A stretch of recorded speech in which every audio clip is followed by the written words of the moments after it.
It's a Bronco. It's got front and rear locking and unlocking differentials. It's got a 2-speed, and it's not a Traxxas.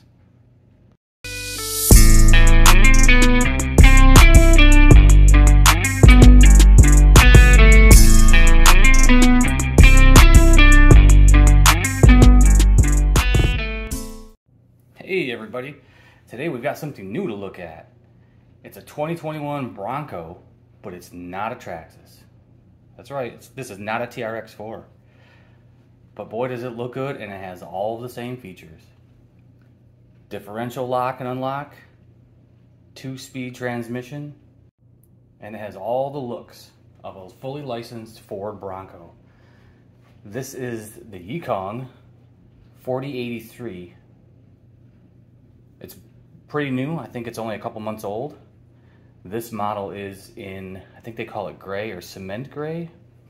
I think it looks good. They also have a yellow and a blue, which are really nice looking models too. I think it looks great.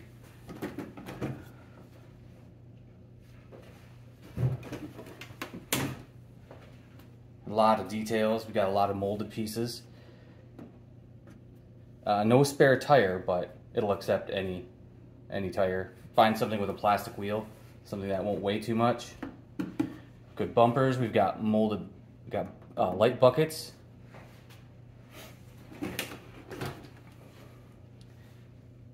The handles, the roof rack, which looks really good in my opinion. Sliders, mirrors that fold, which is great because these won't break off if you are pretty rough with your rigs like I am. Check it out. I like it. We got the Bronco logo. We got the, some people call these like the sight lines or the like, I don't know what you would call them, but I believe they're for limb risers. The cables that go up here. Overall, I think it looks great.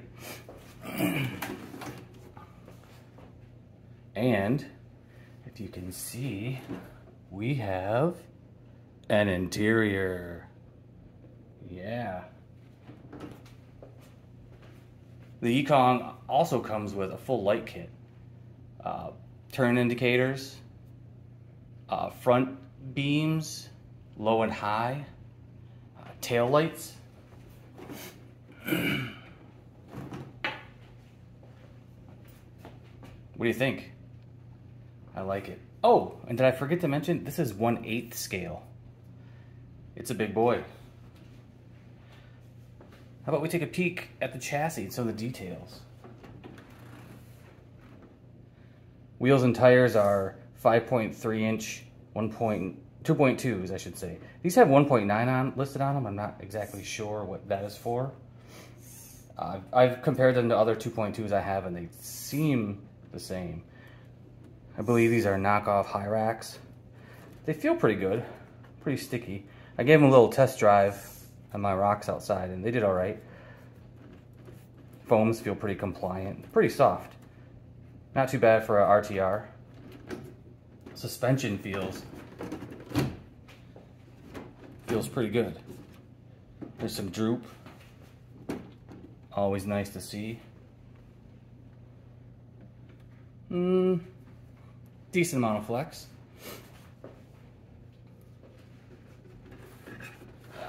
All right, let's flip it over. So, get a good shot of the rear axle. We've got, ooh, you can see some rock rash already from my little test drive. Steel drive shafts, steel links, plastic axle housing, and something that I'm not really a big fan of. If you can see this, it's almost like a little truss that's running along the bottom. It's got a lip to it, right there. Something tells me that's just gonna catch on the rocks.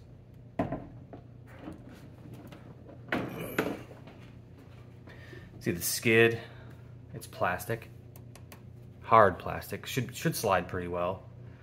You got your plastic trays, sliders, steel links. And something to note, this vehicle comes with chassis mounted, or servo on axle, which is different from most rigs nowadays that come with chassis mounted servos. And we have like a servo saver, and it does, let's see if I can get it to do it. It's pretty stiff, but there is give to it.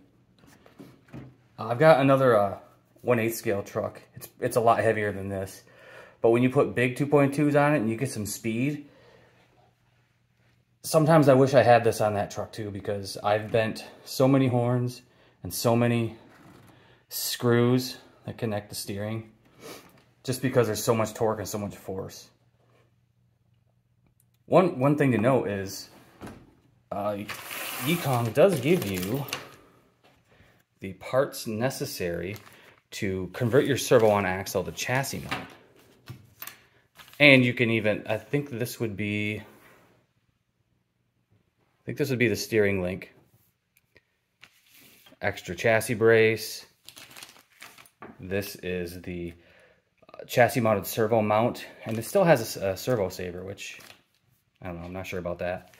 And then you have the motor mounts, the dog bone adapters to go on the motor shaft and the transmission, a new spur with a shaft, bearings, and a little dog bone drive shaft. So, oh, and a new battery tray. So let's take a peek under the hood. To do that, we've got a little screw right here, a little thumb screw.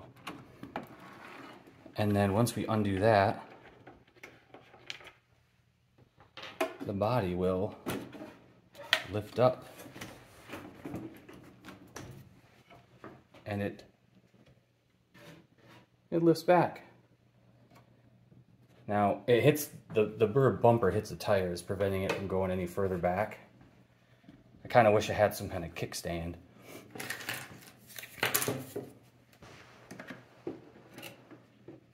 Yeah, we'll just do that. All right, let's take a look. Up front, you can see the lack of steering servo, since it's servo on axle. We've got a CNC frame rail.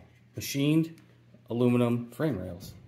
These are not stamped C channel. These are solid, flat, machined aluminum with aluminum chassis braces.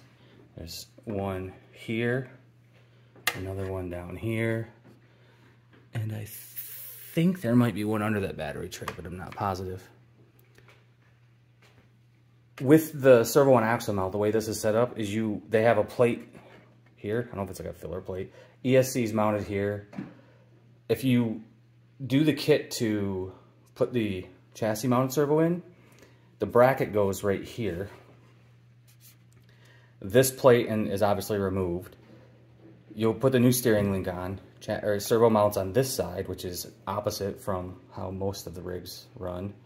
And then your motor will mount up here, or forward in this location, with the new drive shaft connecting to the transmission. So speaking of that stuff, this is a Hobbywing, let's see if I can get down here. It's a Hobbywing Quick Run 880 Dual, which is an older Hobbywing. It's probably close to the same era as the 1080, but this was meant for dual motor, if I'm not mistaken, and then it's been modified at the factory to do a single motor. It is programmable with the same card you use on a 1080. I've adjusted a few of these parameters already. And then back to the transmission, your motor. This is a 775 can motor. It's like an 8 scale brushed motor. There's no identification on it, so I can't really give you a bunch of specs. The transmission, it's pretty low. It seems pretty similar to other 8 scale transmissions I've seen. This one does have a servo for 2-speed, and your servos for the front and rear locking differentials, which use the cable system just like the Traxxas. And these are micro servos. Again, I think the specs might be like 9 kg or even lower for them, but we're shifting, so it doesn't matter. What else do you notice? We have inner fenders included. These feel like they're more of a polycarbonate, you know, similar to what your body's made of. Not as heavy duty as the Traxxas stuff, but also not nearly as heavy. You're not going to take a weight penalty for running these. You got your floor plans, which are thicker. They are harder, and also they're ridged on the bottom, so they're going to be structurally stronger. Your battery tray in the rear, which accepts most of your typical hard case. This is the 2S 6200, and it would fit just like that. A lot of us run smaller 3S batteries. Some have sometimes bigger 3S. I tested the weight with the battery back there, and it's pretty much 50-50, which is pretty good for a trail truck. More performance, you'd obviously want front weight up here. And so when you do the chassis mounted servo swap and your motor moves forward, it allows you to put that other battery tray they include right here. So like the Element style where your battery's here, motor and servo are here. That should give you much better front weight distribution. Let's check the underside. That's the bottom of the interior. You can see all the wires are very nicely routed. And way back here is your light kit. So, hey, let's fire the lights up. Let's check this thing out.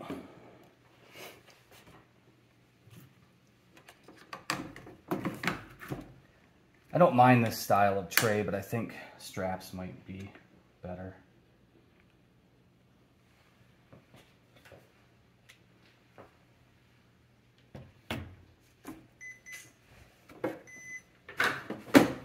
Oh, I forgot to mention, we have magnets to hold the body down. You would still want to use your clip, especially if you're going to be out in the rocks, or you might take a tumble. Alright, so to turn the lights on, we use a switch on the receiver.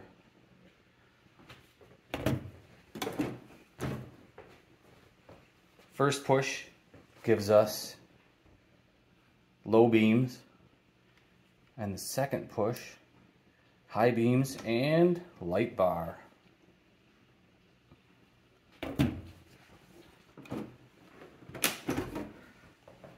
Tail lights, which are only on when you are in high beam mode, and the regular low beams, I guess, or daytime running lights, they're not on.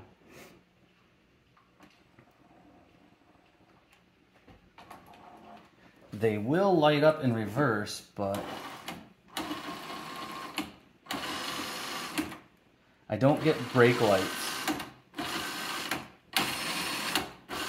There we go. But again, I'm in reverse, so I'm not really sure why it does that. It's like first reverse from a forward gives you brake lights. Second reverse gives you reverse lights. Now I think if you have your ESC adjusted so that you have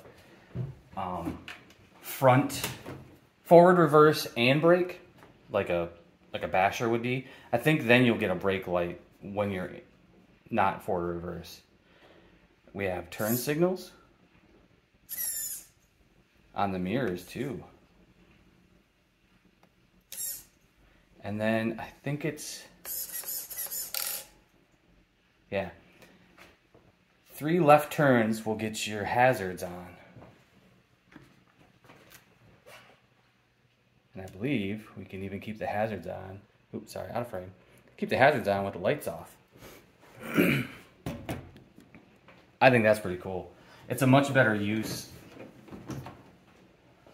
of the indicators, in my opinion, than having turn signals, because I've honestly never seen anyone use their turn signals out on the trails before.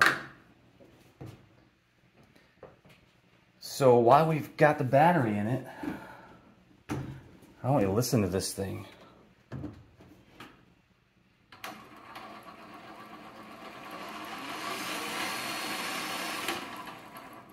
we'll shift it into high.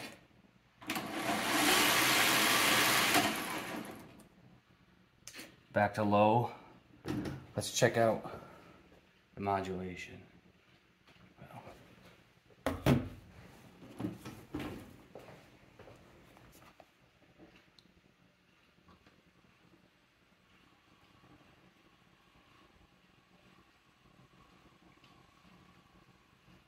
Not bad. That's very sensitive, very trigger sensitive. Servo is listed as a 25 kilogram all metal servo, and it seems to do just fine. It's better out on the trails or on the rocks where you're moving a little bit. You know, some of the weaker servos don't do the best on a solid surface. But oh, check out the bumper. Notice how we don't have. We're close in. We get a good approach angle. No giant bumper with a fake winch. Now, some people are going to put a bigger bumper, put a winch. But I'm almost thinking there's enough room to get some kind of winch behind there. And then use this spot, which was probably for a front plate. Other countries run the front plates. And then put a fair lead there.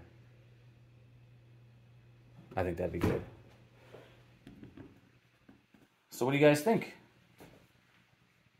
I like it. I'm a fan. And I'll post some more video when maybe some running footage. Maybe in this video, maybe in the next one. I've already got some ideas for some of the upgrades I want to do or visual tweaks. And then don't forget to like, subscribe, and we'll bring you more content soon. Thanks.